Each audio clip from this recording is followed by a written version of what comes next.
రాజేశ్వరి, అమ్మ రాజేశ్వరి, నిద్రలో ఉన్నట్టుంది. లేపితే నిద్ర చెడిపోతుంది. పడుకొని. ఇప్పుడు గంగకి బట్టలు ఎలా తీసుకెళ్ళాలి? రాజేశ్వరి నిద్రపోతుందిగా, ఎలా చూస్తుంది?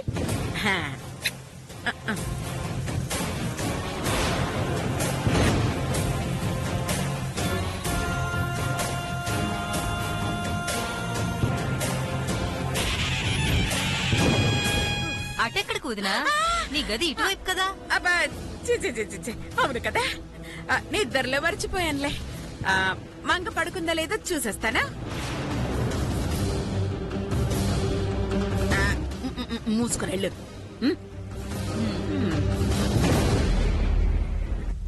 మా అక్క ఈ టైంలో ఆ రూమ్ లోకి ఎందుకు వెళ్తున్నట్టు? ఏదో ఉంటుంది, అదేంటో పసిగడదాం, పద చూద్దాం. అమ్మ ఇప్పుడు మంగ రూమ్ లోకి ఎందుకు వెళ్ళినట్టు కనిపెట్టాలి.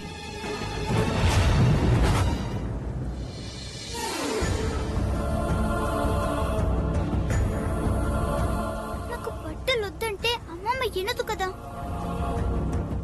మంగ బట్టలు తేవడం ఎవరైనా చూసారంటే అమ్మమ్మ దొరికిపోతాది. ఇప్పుడు ఏం చెయ్యాలా?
మీ యొక్క ఇంతసేపైనా లోపలికి వెళ్లి బయటికి రాదేంటండి?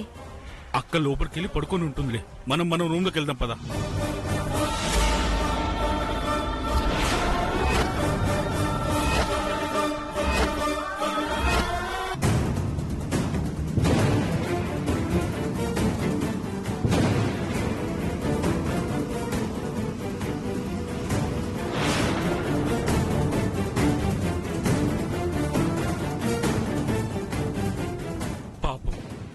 రాజేశ్వరి స్పృహ లేకుండా పడుకుంది. చలికి ఎలా వణుకుతుందో చూడు. మనకెందుకు, వెళదాం పద.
దుప్పటి కప్పిందెవరు?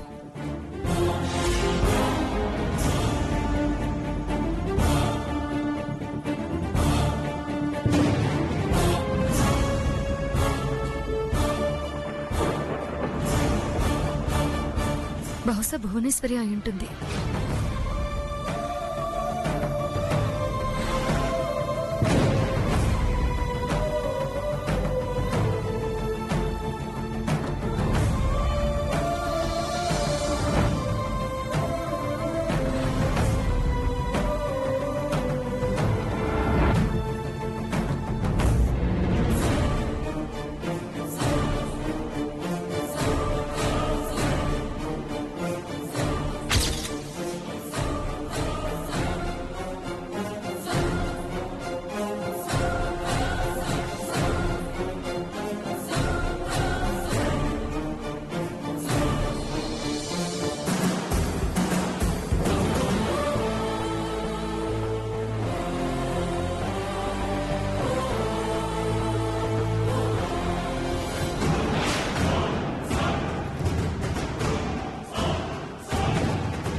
ఈ బట్టలు తీసుకెళ్లడం రాజేశ్వరి చూసిందా?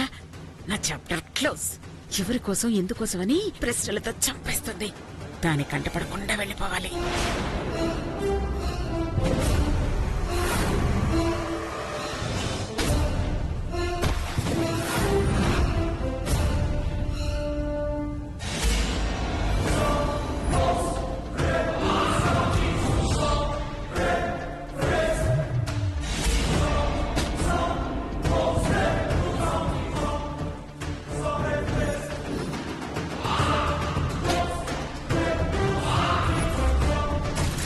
అమ్మ అంత టెన్షన్ పడుతుందంటే ఏదో పిచ్చి పని చేసుంటుంది. పైగా చేతులు కూడా వెనక్కి పెట్టుకుని వస్తుంది. ఏదో ఉండుంటుంది. అమ్మా,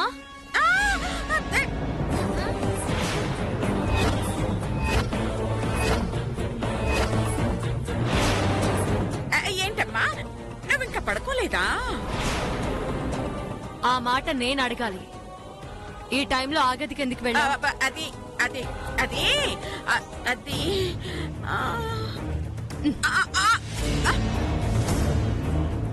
ఇవి మంగ బట్టలు కదూ?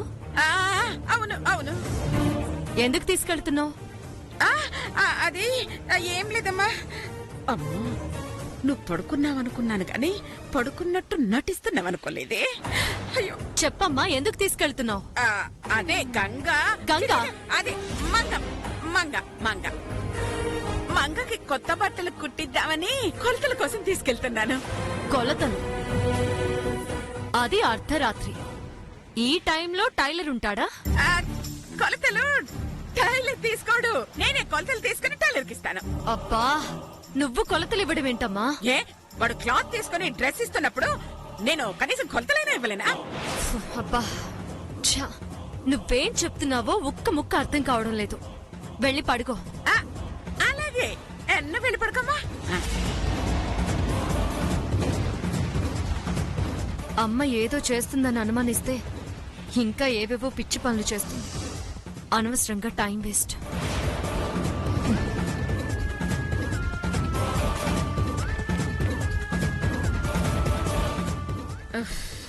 వెళ్ళిపోయింది.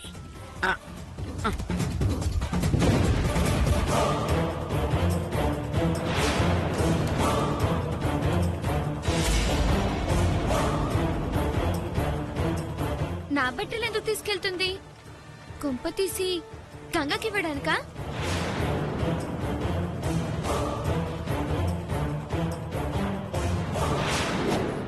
అయ్యో, అలా వణుకుతూ కూర్చోకపోతే తల తుడుచుకోవచ్చు కదా. ఉండు,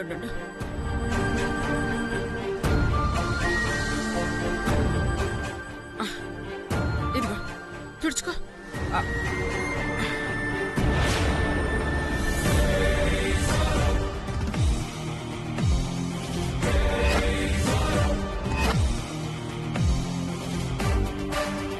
అబ్బో, ఆ గూడెం దాని మీద మా అమ్మమ్మ ఎంత ప్రేమ చూపిస్తుందో. ఇదిగో నీకోసం బట్టలు తెచ్చాను. అవి విప్పేసి ఇవి వేసుకో. ఈ మంగ బట్టలు కదూ? అవును, ఆ? నా బట్టలే. ఈ జమీందార్ బట్టలు నీలాంటి గూడెం వాళ్ళు వేయడానికి వీల్లేదు. ఏయ్ నర్మయ్, ఎవరే గూడెం వాళ్ళు? అది కూడా జమీందారే. ఏంటేంటి గంగ జమీందారా? ఆ అంటే జమీందార్ ఇంట్లో ఉంటే జమీందారే కదా. అప్పుడు మన ఇంట్లో కుక్కలు కూడా ఉన్నాయి, అవి కూడా జమీందార్లేనా? నర్మయ్, నీ బట్టలు తొడుక్కునే అన్ని అర్హతలు గంగకున్నాయి. అది అలాగే అంటుంది, నువ్వు తొడుక్కోమ్మా. తన కిట్టన్ లేకుండా ఎలా తొడుక్కుంటానమ్మమ్మా? తను నేనుండటానికి నీడనిచ్చింది, అంటే నా యజమాని. ఆమెకి నచ్చినట్టు నడుచుకోవడం నా ధర్మం. అయ్యో, అది నీకు నీడనివ్వటం ఏంటమ్మా?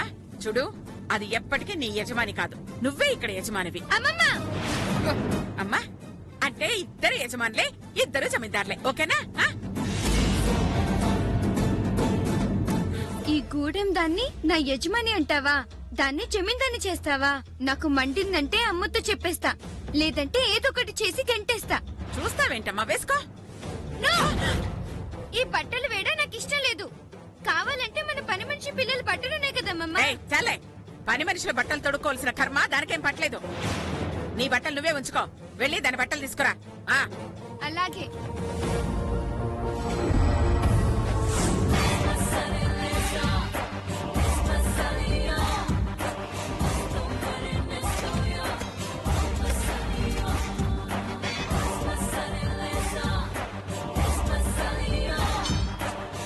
బట్టలు తేవాల బట్టలు చచ్చిన తేను. రాత్రంతా అది తడి బట్టలతోనే ఉండాలి, చలికి వణుకుతూ ఉండాలి. నా యజమాని అన్నదిగా, ఆ గంగకు ఈ మంగ విధిస్తున్న శిక్ష ఇది.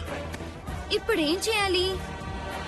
బట్టలు దొరకలేదంటే అమ్మమ్మ వినదు, కానీ దొరకలేదని చెప్పాలి. ఎలా?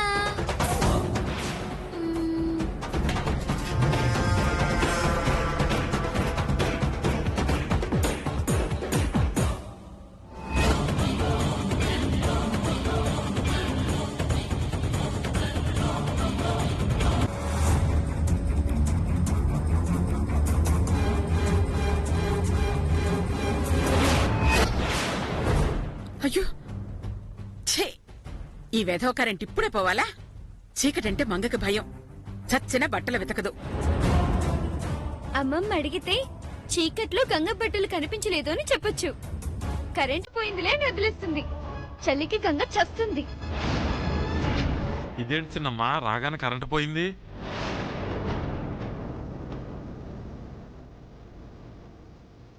మనకే మంచిది, మనం వచ్చిన విషయం సీకట్లో జమీందారు కనిపెట్టలేదు.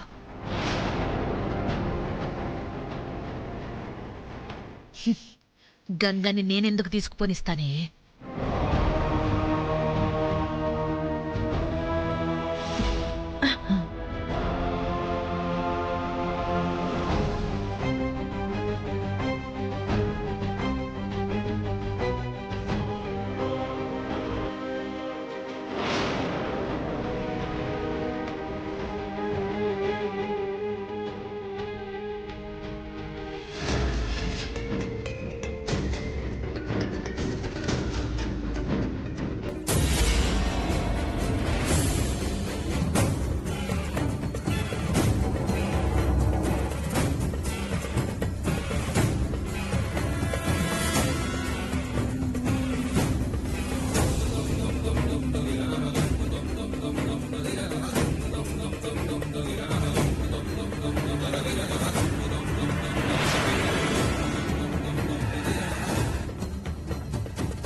మేరమ్మా,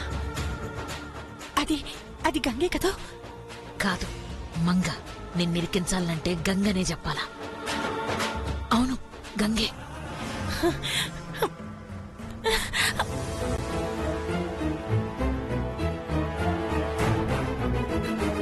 గంగా, గౌరీ, గంగి చీకట్లో ఎవరో తెలియక అరుతుంది. నోరు మూసేసి తీసుకుపోదాం.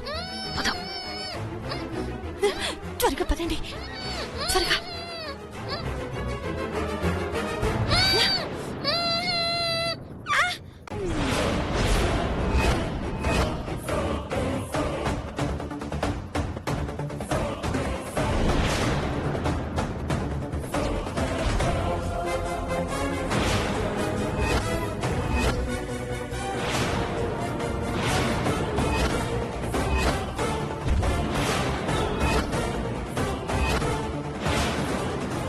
అంటే నీ కూతురు నా ఇంట్లో లేదు అన్నానని నా కూతుర్నే ఎత్తుకుపోతున్నావన్నమాట. నేనొచ్చినది నీ బిడ్డ కోసం కాదు, నా బిడ్డ కోసం. నోర్మోయ్, నీ కాకమ్మ కథలు వెళ్ళి నీ గూడెల్లో చెప్పుకో. నా బిడ్డనే ఎత్తుకుపోయే వరకు వచ్చిందంటే మిమ్మల్ని క్షమించకూడదు. మామయ్య, ఇక్కడి నుంచి వీళ్ళని కథలనివ్వకో. అయ్యో, ఈ సమయంలో మీరెందుకు వచ్చారు? దానెందుకు పట్టుకున్నారు? వెళ్ళిపోండి, అది వచ్చేలోపు వెళ్ళిపోండి. ఏడికి వెళ్తారు? అడుగులు కలిపితే నరికి పోగులు పెడతాను. మంగని పట్టుకొని తప్పు చేశాం, కానీ ఇది కావాలని చేసిన తప్పు కాదు, అనుకోకుండా జరిగినదమ్మా. అందుకే క్షమాపణ చెప్తున్నాం. నేను క్షమాపణ చెప్తున్నాను ఆ దేవుడికి, మిమ్మల్ని చంపుతున్నందుకు.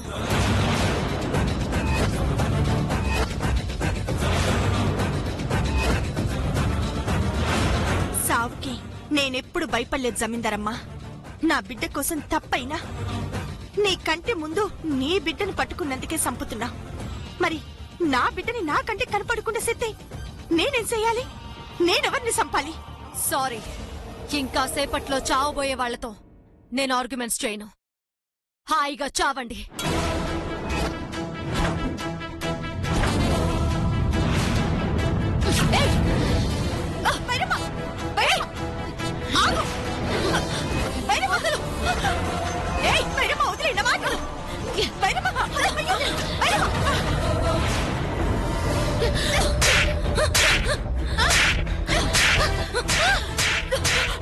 నా ఇంటికే వచ్చి నా మీద తలపడతావా?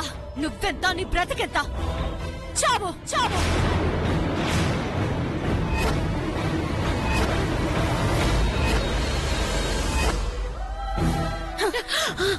తెలిసి చేసినా తెలియక చేసినా తప్పు తప్పే. జరిగిందల్లో తప్పు నాది. తనను వదిలే. అయితే నువ్వు చావు.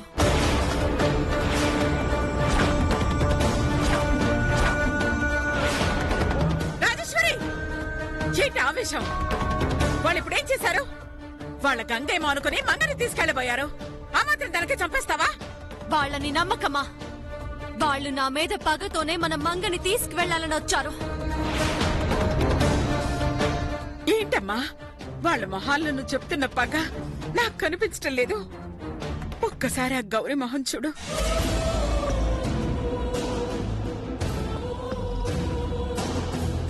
కన్న బిడ్డను పోగొట్టుకుని ఎలా అలమటిస్తోందో, బిడ్డ కోసం ఎలా పిచ్చిదానిలో అయిపోతుందో నాకు అర్థం అవుతోంది.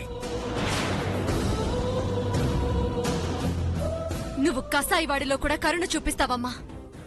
జాలిపడి పిల్లిని వదిలేయచ్చు, కానీ ఇలాంటి తోడేళ్లని కాదు. నువ్వు తప్పుకో. ఏయ్, వాళ్ళని చంపితే నా మీదొట్టే.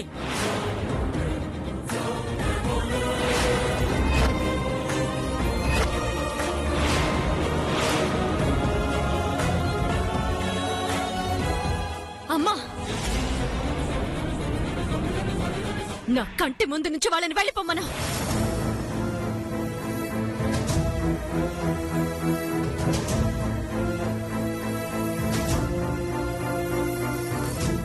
ఏయ్ గౌరీ, కేవలం మా అమ్మ కోసం మిమ్మల్ని వదిలేస్తున్నాను, లేదంటే అందరినీ చంపేస్తుండేదాన్ని. నేను కూడా నా గంగ కోసం మిమ్మల్ని వదిలేసా. ఎందుకో తెలుసా?